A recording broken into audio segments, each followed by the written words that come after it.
just look at all the paint that's on her face. You're just like, honey, did any of this get on the canvas? It looks like she just put it all on the canvas and mushed her face in it. We all know the truth. More connects us than separates us. But in times of crisis, the wise build bridges, while the foolish build barriers. You raise walls, I destroy them. Let's see who prevails. Just because something works doesn't mean that it cannot be improved. I say we take off and nuke the entire site from orbit. It's the only way to be sure. Allow my sword to join you in the fight against evil. The world needs us to chase dreams. We have to dedicate ourselves each and every single day to this fight because I can't do it alone. You, the people, have the power to create machines, the power to create happiness. You, the people, have the power to make this life free and beautiful, to make this life a wonderful adventure. Then in the name of democracy, let us all unite!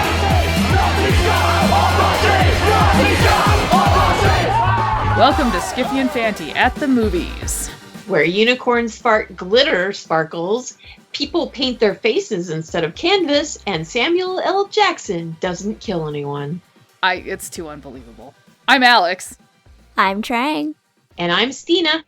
And today we're here to talk about Unicorn Store, which is Brie Larson's directorial debut. Woo! So before we get started, if you love what we do on this show, please consider becoming a Patreon supporter at patreon.com/skiffyandfanty, or sending us a one-time PayPal donation to skiffyandfanty@gmail.com, and or leaving a review on your favorite podcatcher. Every bit of support brings us one step closer to world domination. Also, we want all of your fucking Hugo votes. Do it! Do it, guys. Do it. Okay, so today we're talking about Unicorn Store. I'm volunteered to give the synopsis because why not? Let's see. So in Unicorn Store, Brie Larson, who is also the lead actress, as well as being the director, and she is playing a lady named Kit who has just failed out of art school because she didn't read the brief. Instead of painting like a more literal interpretation of a self-portrait, she did like a really cool like color splashy thing with a unicorn on it, and her douchebag teacher who invented stick in a box, I'm sure we'll talk about that later, apparently decided that wasn't good enough and kicked her out. She goes home and she's depressed and she feels like a complete failure, and then she has like a weird relationship with her parents because she feels like a failure and she's projecting a lot. And then just as she's kind of decided the best way out of things is to become a temp, which is never the best way out of things, other than, like starvation, she gets a invitation that is really cool, and I wish I could make cards that look like that invites her to come to the store. And at the store, she finds one other person, played by Samuel L. Jackson, who is the salesman, and he has a very specific thing to sell to her, which would be a unicorn. That's where I'm going to stop the synopsis, because then after that we're going to get into like spoiler territory. So let's start off with kind of what are your general non-spoilery impressions of the movie? Stina, how about you go first? I really, really enjoyed this movie. It made me feel very happy. I liked the sincerity and the vulnerability that was demonstrated in the film.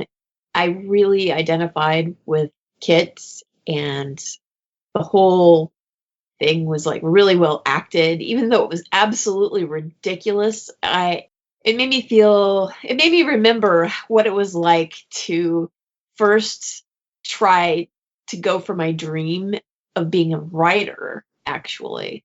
Because I honestly feel like this is like the whole thing is symbology for going for your dream. And I just kind of fell in love with Brie because she's just so sweet. But yeah, I really liked this movie. I really did. All right, cool. What about you, Trang?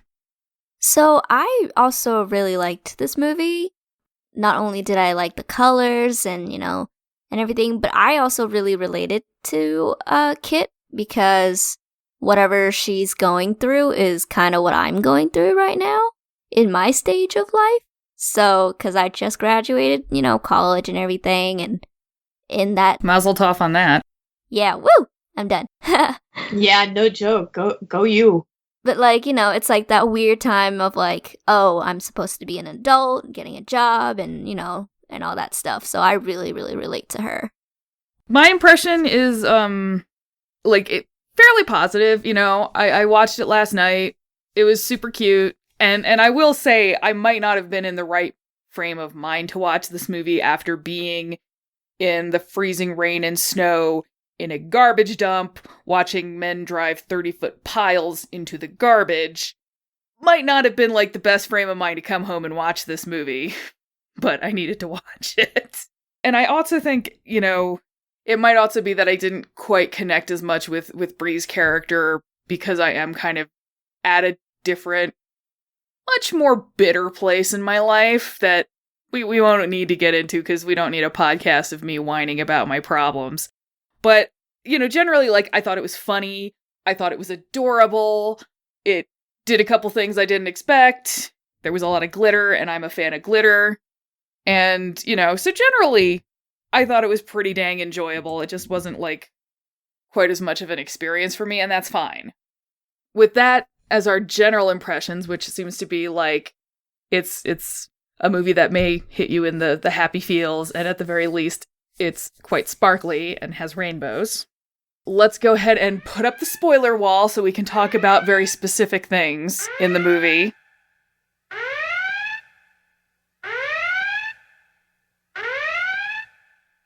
All right, so are there specific things that either of you wanted to talk about with this movie? It made me laugh and it made me cry, which is my favorite thing in the world with a movie like this. So that I specifically wanted to say.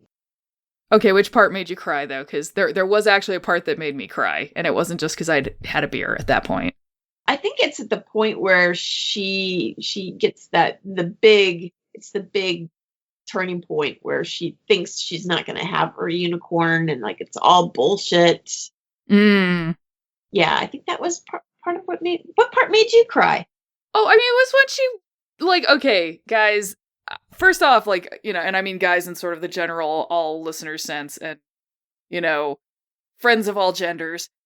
Okay, they actually put a unicorn in the movie, or, a horse cosplaying a unicorn, which I actually did not expect. I was expecting them to be this is outside of our special effects budget, and it's always going to be sort of the unicorn of the mind, but they fucking did it. And there is, this beautiful horse with a horn stuck to its head, and Bree has a moment with it, and then she's just basically telling the unicorn all about her imaginary best friend unicorn from when she was a child, which is fucking stab me in the heart. And then she's just basically all of the things that I went through to become worthy of you, I was actually becoming, worthy of myself.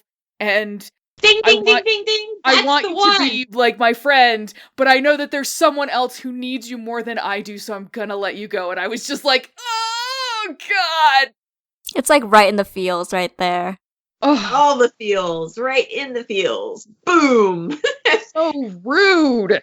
See, I'm a very easy crier, so I teared up a lot of parts, and I think the one part, not gonna lie, the ending was pretty symbolic as well, but the part where Virgil finishes the house, and then he's oh, your parents helped too, and all of her artwork is up there. It's just oh, my heart right there. Everything that she's done when she was a kid till now, it's just a walk down memory lane, and it was beautiful. It's these are all the things that make you special and you, and I don't know, I was also kind of expecting for the movie to be sort of hey, Virgil was the unicorn all along. I was half expecting that too, not gonna lie. I thought that was kind of it, but I guess not. No, it's even better than that. Instead of it being all about the dude, it is all about her. She's making this home, not really so much for the unicorn, but for the special place inside of her where all of her creativity lives. That's what that shed is about. It's about having a nice safe space for her to be creative and her in. And that was what totally endeared me to this film, because it demonstrates the whole struggle of not knowing what you want to be when you grow up, not knowing what you want to do, but knowing that you want to do something creative. And in my experience, the journey to being a creative person and finally coming upon the thing that you need to do with your life is this journey of misses, near misses. You start off with the one thing, and then it turns out that's not what you're supposed to be doing. And then you go off and you try something else, and then that's not supposed to be what you're doing. And then you go and you try something else. I tried so many different things before I finally settled on writer. But at the very, very beginning, I always wanted to be a storyteller, but I didn't think I could do that. So I started off as I wanted to be an artist. Then it became, when that fell through, then I wanted to be an architect. So I went to architect school, and I went for a year, and that didn't work out. And then, almost starved to death, but I had I had three jobs. It was awful. 3 jobs, and I went to school full time. It was terrible. Oh God. No wonder you're still alive. I'm 5'8", and I weighed 109 pounds by the end of that. I had to quit, or I was going to kill myself. So I stopped that and then gave up on that dream, and then came up, with something else, and until finally writer was the thing, and then everything just magically fell into place. But that whole journey was all about me learning how to love myself enough to be creative, to support myself as a creative internally, because everyone has that horrible voice in the back of their head that says you can't do this, you're not good enough, it's not going to work. But you have to have that shed to be able to, you have to have that safe place to be able to be creative. You have to be able to make mistakes and be okay with that and all that stuff. I just love this movie so much because of that. I mean, one thing that I was just kind of thinking about, like, the thing that kind of hit me, like, the line that hit me the most was when Joan Cusack, which, oh my God, I fucking love that woman, she plays Kit's mom. But when she says the most adult thing anyone can do is fail at something they care about. And that line to me is so powerful on so many levels, because if nothing else, it just like completely like skewers the idea of ironic distance, because it's saying that kind of the ultimate act of adulthood is being willing to care about things that you can fail at. So that was like, holy crap, just in one line. And I also felt like it was really touching on the way society actually treats artists as well. Because, there's this sort of denigrating infantilization that happens where, you're like, hi, I'm someone who does something in the arts, and someone's like, haha, when are you going to get a real job? And since employment is so inextricably linked socially with adulthood, in a way it's kind of like you're not a real adult because you're not doing like a real grown-up job. And you see like part of her struggle in the movie is with that idea where she's like, I got knocked down real bad with art, so I have to do something with my life because art is not enough of a something, so I'm gonna go be a temp, and then I don't want to be a temp all my life, so I'm gonna try to do like a soulless office yuck thing.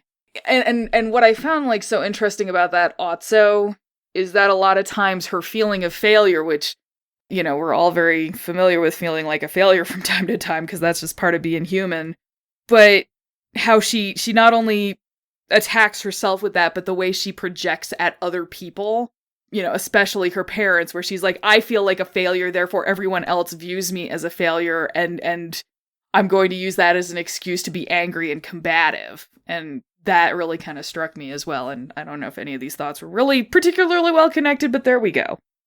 Okay, so like I said at the beginning, I really connect with her because right now I'm at a stage where, I'm trying to figure out what I want to do, and like job-wise, it's tough, obviously, like getting a job and all that stuff. Oh, it sucks. Yeah. I'm so sorry. Woo! 2019, guys. But, like, you know, you're right, like, everybody gets that feeling of, like, feeling like a disappointment, like a failure and all that. Like, I really connect on that because I got a job, but it's like a job that I really love, which right now I'm working at a local DC First Cat Cafe. So I'm enjoying that. I love the work that we do, and I love coming to work every day and, like, seeing all the cats and having fun. But to some, you know, it's like, oh, it's just a part-time job. You're working with cats. You know, it's like, I feel like it's like the exact same thing that she's going through, you know? And I also agree that, like, while watching this, especially at the beginning, like when she was kicked out of the art school because her art didn't reflect, like, what the assignment was, or it wasn't within what the professor wanted, it's just, like, really true to how art is, like, really hard for people to understand. Or I don't know, I'm trying to say that, like, I also, like, agree with whatever she's going through at the beginning too, because I took a lot of art classes in high school and all that stuff, and I was always trying to find my own identity, my own style, but, like, always having, like, a teacher or someone looking down at you and, like, judging your work. It was like, you have to do it correctly, but you can't do art correctly, you know? You have your own style. Yep, it's subjective. It's like this enforced conformity. Exactly. And it made me want to punch that guy in the... Oh my god, I wanted to too. He was But so he invented annoying. stick in a box. Oh my Stick in lord. a box. I can do that. I can put, like, a little fluff ball in a box and it could be viral. Like Whoop-de-doo! a stick in a box, like, okay, cool. But I think she did something amazing. She even went past the canvas. She painted the frickin' wall. Nobody did that. And that's, like, I think everything in this movie was just there's so much symbolism and so much meaning, and I loved it. And I loved, like, her struggle to find herself, and the ending was just, like, her walking into that conference room with her glitter and her outfit. I was like, oh yes, my god, that amazing outfit. That is who you are. You are not someone working at an office, at a temp job, trying to draw a vacuum cleaner. Like, what? Yeah. And it's like, be creative. I feel like what I pulled out of this movie, like the messages, it's like, be who you really are. Who gives a fuck about what people say? Just be who you are, do what you like. That's, like, what I took out of it in the end. Yeah, and I feel like, I mean, there are a lot of movies that have that kind of message, but I felt like what made this one different is it said, be who you are, but it didn't say, and that guarantees success. Oh, yeah, no. And that I loved. But what I loved, one of the things that they usually miss when they say be who you are, is they usually say be who you are, and then the world will come to you and pamper you and make you happy. And it'll be perfect. But no, it's not. But it's not. In this movie, it one of the prerequisites of being who you are in the world and not giving a fuck what anybody says to you about it is to have a safe place for yourself that nurtures you and reinforces this idea that you are, in fact, special. That's what gives you the power to do the thing, no matter how many people tell you that you aren't worthwhile.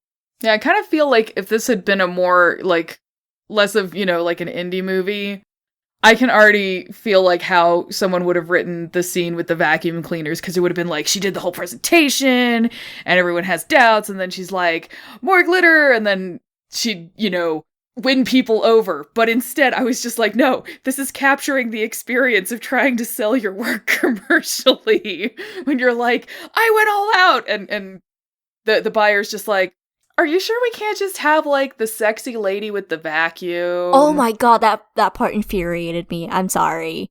Oh, no, don't be sorry. I think it was supposed to infuriate you. Oh my goodness. I was, like, literally watching this, I'm sitting at my computer, and I'm, like, trying to, like, massage my temples. Like, this cannot be actually happening right now.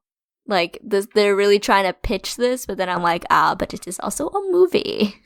I just love the picture of like the lady in the sexy outfit with the baby and taking she's, like, a selfie. Taking a selfie, and she's somehow like be... holding the vacuum in with the same hand that she's got the baby.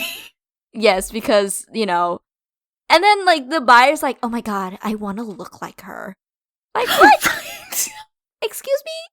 What do you mean you want to look like her? You want to drop your baby? Okay, go right ahead, please. Right? And I love. And obviously, because, like, Brie Larson had to do this, but obviously it's two, like, macho-looking guys who are, like, trying to advertise this. Of course they're gonna go for something like that. Yeah, because, I shook my head. I literally was like, jeez. Oh god, it was an amazing sequence. That also just made me, like, squirm in my seat with so much secondhand embarrassment, because I was just like, oh god, everything about this is so uncomfortable. Okay, thank God. I'm not the only one that got that secondhand embarrassment. Ooh, I get it so hard. My degree is actually in animation.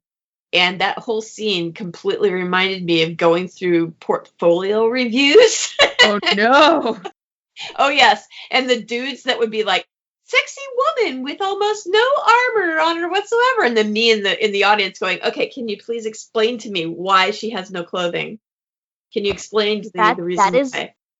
That is all video game logic, and I, to this day, question why women portrayed are always wearing the least amount of armor when logically that would not frickin' protect you at all. Like, how are you telling me that little tiny metal plates covering the breasts are gonna protect her from flying arrows or whatnot? Well, because everyone knows that when you aim an arrow, you shoot for the nip. Like, that's how it works. Yeah, oh but it's even worse than that when you get into the engineering of like a full molded bodysuit armor, like they do, that shows the boobs, because it actually directs all of the energy of the blows into your heart. But we're not going to get into that. Yeah, that's like different topic. Outside the purview, because I mean, her jacket was fabulous. It was not armor, but oh my god, it was amazing. I did want to bring up the world's creepiest boss. Thank you. Oh my god, I wanted to talk about that next. Go ahead, because all I've got is sort of like an all-over body shudder and I need to take another shower. I had to fight the urge to skip through all that interaction. Oh my god. Because I was legit just shuddering, getting like cold chills, because he had like a normal looking face, you know what I mean? Like, it's not like that, like you can tell right away, like, ooh, like creeper danger, like stranger danger. But then the way he talked to her and the stuff he was like implying to her, like, excuse me, are you gonna talk to her about her layers and taking them off? What? Yeah. It gave me heavy flashbacks. And then he smelt her hair and was like, do you use coconut? I'm like, oh my god, just get away from me. I will legit smack you. Like, that's what I was feeling. Pepper spray. Where's my pepper spray? Where's my pepper spray in my pocket? Like, give it to me and I will use it. When she says to Virgil, am I pretty enough to be sexually harassed? And then just like keeps going. Oh, poor Virgil. Poor guy. It's just like, that whole series gave me serious flashbacks from when I was a secretary for a while, so that whole office job thing that sucked was really, you would not, you two would actually believe what things were said to me by bosses. Oh, yes. Yeah. Oh, yeah. So that whole thing was a heavy duty flashback. Well, and the sad thing is, like, the very first time, like, their first exchange, when she's like, you know, has there ever been something you really wanted to do or something like that? And he just kind of says, you mean like wanting to be an ice skater and then, or a figure skater, and then your parents wouldn't pay for the lessons, and then he just kind of stares off into space for a minute. Like that, just for that moment, I was like, oh, is he gonna be like someone she interacts with, where he'll be like, you know, the dude that gave up his dreams, and, you know. That's what I thought too. And then he went full creeper. Yeah, I was having hope for him. I was like, oh, maybe this guy is like nice. I mean, despite him seeing her photocopying her hand and standing there staring at her. But, you know, I thought he was going to be someone who she could relate to and have like good conversations with, but then he just took a nosedive and took a U-turn into the creepy lane. Oh yeah. Just pedal to the metal, accelerating down Creeper Highway. Oh, he floored it. He floored it.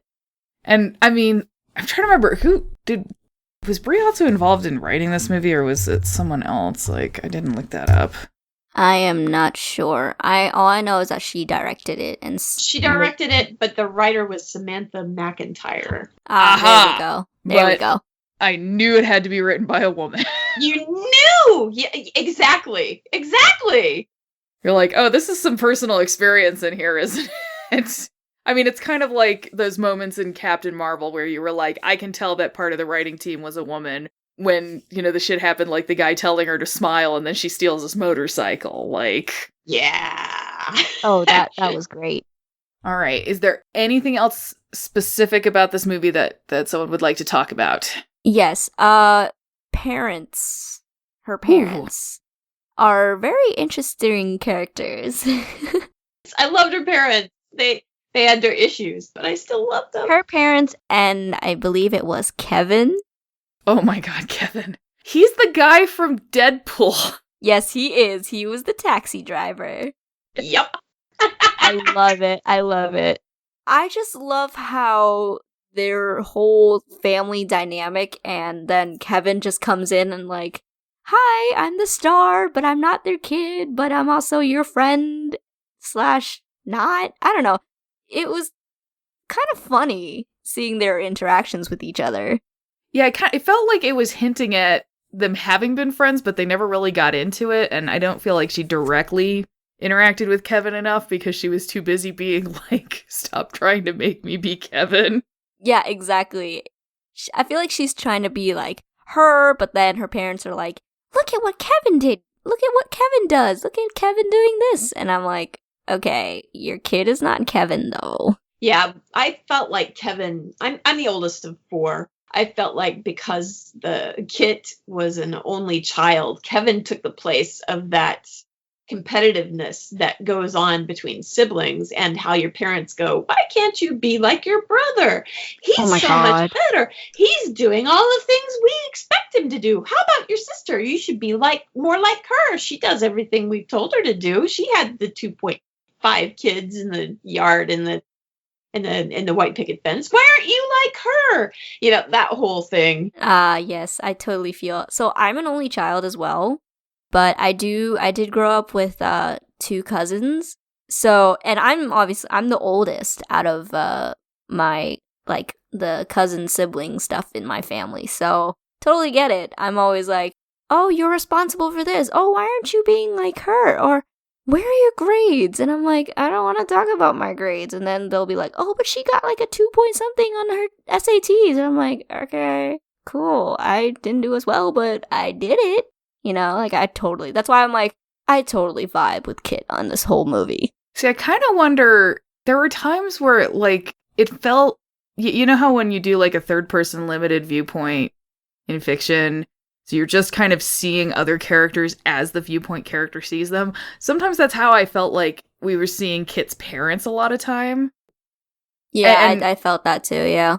Which I think is really interesting, because, I mean, I'm sure they were just being like, hey, look, Kevin, which is also just annoying no matter what. Yeah. But then when she starts trying to, like, talk to them more, and, you know, like, at first you get Kit's impression that what they do is just absolute bullshit. And then when she actually goes there and her parents are like, yes, we know they're lying to us, but we're trying to give them, like, a safe place where they feel like people will believe them even when they're lying.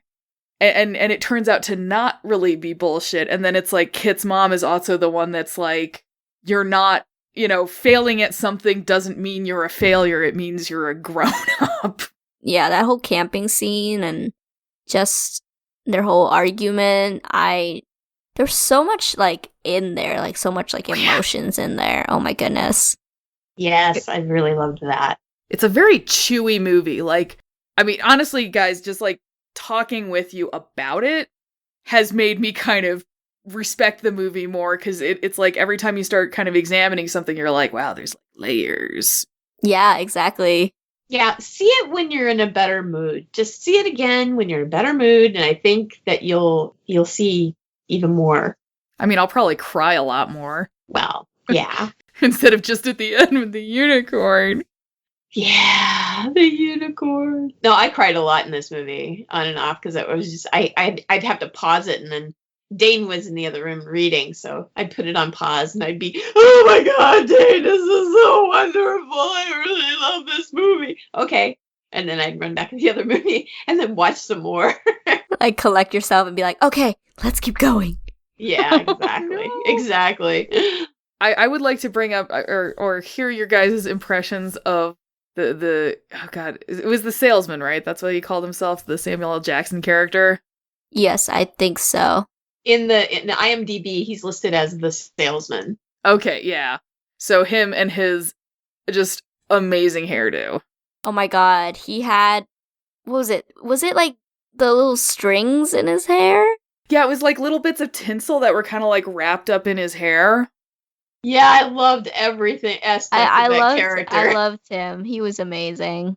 Samuel L. Jackson was brilliant in that. I mean, I think it was a combination of you have this set expectation of Samuel L. Jackson as being violent and like this toxic masculinity dude, or just a badass dude, and then to see him all done up in glitter and like in the suits and just have him. He's being goofy. That's what it feels like. It's like he's breaking out of his stereotypical character that we see him as, and it's amazing. I loved it. I thought he was awesome. I mean, he looked like he was having a great time, and especially like those suits they put him in. Oh my god. Absolutely. Absolutely. What did you guys think about, okay, so when she's always in the store and, you know, Samuel L. Jackson is handing her the files of the qualifications of having a unicorn. What do you guys think about that? I loved it because, again, it was all of the qualifications for having a unicorn were actually all qualifications for being more whole yourself, so that you can be creative, right? Those were all things that she really needed. All of the things that were required were things that she needed to be able to do for herself. It wasn't really about, for me, it really wasn't about the unicorn. It was about taking care of herself and being able to support herself so that she could create her own space to be creative. That's what all of that was about. I loved that she had phases and tests that she had to do. And I mean, you could do a lot worse for a psychopomp than Samuel L. Jackson, basically. Yeah. What did you think, Trang? Well, I also agree that like all of that was needed for her to be, you know, like her true self, to be able to open up about herself and, you know, needing the love and everything she needed. So I thought it was amazing and really well done. Like, just this whole concept of like the unicorn, but then that is actually reflecting her. And I just love all the symbolism in this, and it just made me feel so happy after I watched this. Well, it's like her going through all of these tasks that he gives her so that she can be worthy of the unicorn, and then that tearful scene where she's talking to Steve is just like her being like, oh my god, I was the unicorn. Oh my god, that like when she was talking about like Steve, I love how she named the unicorn Steve. That was so pure and so innocent. Oh my god, I loved it. And like, yeah, I teared up too, and I was like, oh, I can't with the feels. Yeah, I thought for sure she was just going to end up with the unicorn in the shed, and that was that. But when she says someone else needs you, this other woman needs you, I'm going to let you go so that you can be her unicorn. That was just like, blam! I know. Right to the heart. Yep. Like, stab me in the heart and just like make me feel everything, please. It was a very good movie for feels. Yes. Also, did you guys like Virgil? Did he just feel like he was a love interest, or was he more? What do you guys think? I adored him. I thought he was cute. He was sexy. I felt like he was just so sweet. And I felt like he could have gone either way. He could have been a boyfriend or just a friend in either way. But yeah, I really liked it. He was great. I really liked him. Yeah, and he's kind of left in an ambiguous place. It's not like they were like swap and spit or something by the end of the movie. They just, you can hold hands with your friend. Yeah. I feel like that it left it open for the viewer to make that relationship what you really wanted it to be, and I really love that it didn't have to be a romance. I think it's because for all that he didn't have the same amount of screen time as Kit, it still felt like Virgil was a character who had his own goals and who was doing his own thing, and he wasn't just there as kind of like, a convenient person to build the unicorn shed, So it's like when he goes and does that, it feels like it was really a decision on his part after he stepped back and examined his friendship with Kit after she'd had kind of that tantrum at him and, decided that he was like, good. And obviously he also got something out of this as well because he got to learn a new skill and he got promoted at his job and he got a friend out of it. So, I mean, I really liked him because he was just, especially as contrast to the creepy boss. Yeah, exactly. I love the way it portrayed the whole concept that if you are working, if you've devoted yourself to your dreams and all that other stuff, that you can actually help other people with their dreams as well. It's not all about one person. It's more how we're all connected and how it can help everyone. That's how it came across to me. Well, I think it very much did, because if nothing else, she tries to take Virgil to the store and, the salesman is like, it's not for him. That's why he didn't see anything. But then at the end, when Kit is saying goodbye to her unicorn, Virgil is there because he took that step and he kind of, I feel like maybe it was the fact that he was like, oh, fine, I'll learn how to do carpentry. And it turned out that he's actually like not bad at it. And maybe he wants to continue with it. So like maybe he kind of found his own place and that opened him up to being able to see the unicorn as well. I was just gonna say that. I was just gonna say exact same thing. Like how Virgil stole it? Yes, I know you did. Sorry. Yeah, like Virgil was like struggling in his own way, and then through this interaction, he was able to, find his own unicorn. Air quotes around unicorn, but you guys can't see it because we're talking.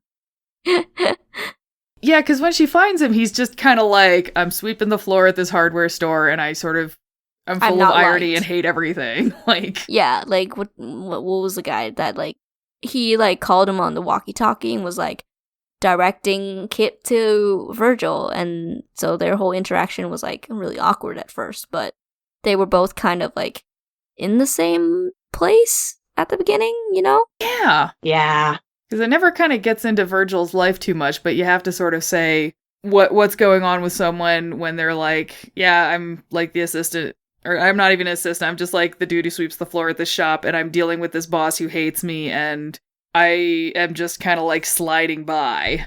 Like, how did he get to the place where he was just like, yeah, that's all right? I mean, we don't have the answer to that.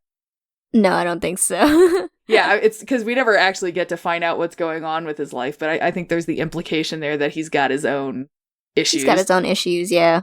I think we've covered everything I wanted to say. It was better stuff than I realized when I was watching it, and you guys have opened my eyes to that. I'll watch it again sometime when I haven't had a 12-hour day. I do have one beef with the movie. Why is it when anyone portrays an artist, they always end up with paint on their face? Oh my god, I wanted to ask the same thing. If you've actually been an artist, you never do that. First of all, I was into oil painting. Half of that paint has got terrible chemicals in it. Oh, you don't want them on your face at all. No. And oil takes a long time to come off. Yeah. I remember. Yeah. Actual poisons are involved. I mean, unless she's using acrylic, maybe. But still, I don't understand how artists are always portrayed as having paint on their face. Like, as much paint on their faces on a canvas. It's just, I've never known an artist to do that, ever. Unless I guess it's kind of like a stigma. Everything kind of has a stigma nowadays. So that's like the stigma with artists. Like, oh, you must be creative, therefore you must be messy. Yeah. And that's not true, because every artist, like, works their own way. But I'm pretty sure people, like you said, paints have chemicals in them. You don't want them on your face. You don't want to get, like, third-degree burns or chemical burns or whatever. It's not ideal. Cadmium is not a good chemical. It's a poison. Exactly. Plus, on top of that, paint is relatively expensive when you're an artist, right? So why would you waste it that way? Yeah, I mean, like, the most equivalent thing I can think of is I have had a pen explode on me before, and it might have been, like, held between my teeth at the time, so I ended up with ink all over my lips, but that's really not quite the same. Oh, goodness.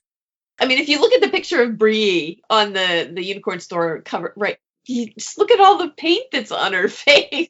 You're just like, honey, did any of this get on the canvas? It looks like she just, like, put it all on the canvas and mushed her face in it. Like, just rolled around in it. Yep. A bathtub of paint and just roll around. Now, I do believe that it would have been accurate to show her, like, partially covered with glitter, because you saw her using glitter, and you know that shit never goes away.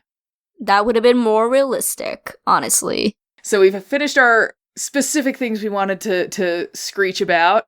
All right, let's do final thoughts plus grade for each person. Who would like to go first? That isn't me, because I have to go last since I'm the host. I give this movie an A. I thought it was amazing. I liked it a lot. I would totally watch it again. I had low expectations going in, I guess, and it really blew me away. I felt like it was well written. It's well acted. I believe the casting was spectacular. I can't think of, other than the art aspect, the paint on the face thing. That's the only thing I could even think of that was wrong with this movie. The pacing was great. Every moment where I thought I was getting frustrated with where things were going was exactly where she was getting frustrated where things were going. It was really well done. Really well done. So I give it an A. All right, that's an A. What about you, Trang? I think I'm also gonna have to give this an A, because a lot of what Stina said is, like, what I agree with. But also, I guess, like, it's just really relative. Like, I relate to whatever Kit is going through at this time of my life, and being able to, like, watch it, and I felt more things that I thought, like, I wouldn't feel, but, they start coming out, and then I just, seeing it represented on the screen made me realize, like, what I'm feeling, and I should be able to feel what I'm feeling. And I also, like, just love the casting. I love Brie, and I would definitely watch this again, and probably even show my friends, because we're all, all of my friends and I are going through this difficult time of our lives. Cool. And, I'll admit initially I was planning to give it, like, a B, but after talking to you guys and having so much to think about and want to go back and watch it again, I'm actually just going to preemptively give it an A as well, because, it is adorable, and obviously we managed to, like, just talk about emotional content for, like, 45 minutes, which tells you that the movie's got a lot more going for it than just, the one unicorn. And also, I think that it deserves an amazing grade for Samuel L. Jackson's suits, because holy shit. So, hey, that's an easy average. It gets an A! Woo! All right, and that wraps it up for us, so thank you for joining me to talk about this, Trang and Stina. Thank you for letting us come on and talk. It's not like I let you do anything. We're all part of the cast. I don't know. I just made it weird, didn't I? I don't know how I'm supposed to end this stuff. So, we're not doing awkward endings because Sean isn't here. This is my rodeo, and all I'm going to say is, you're welcome, citizens. You're welcome. Bye. Bye.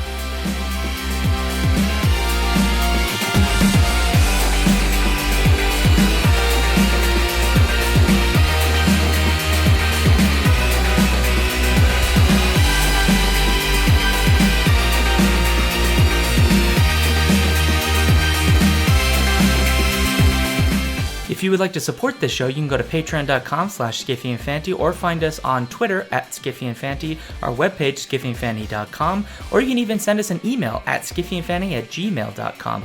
The intro music for this podcast was taken from Rock Thing by Creo. You can find out more about their music on freemusicarchive.org.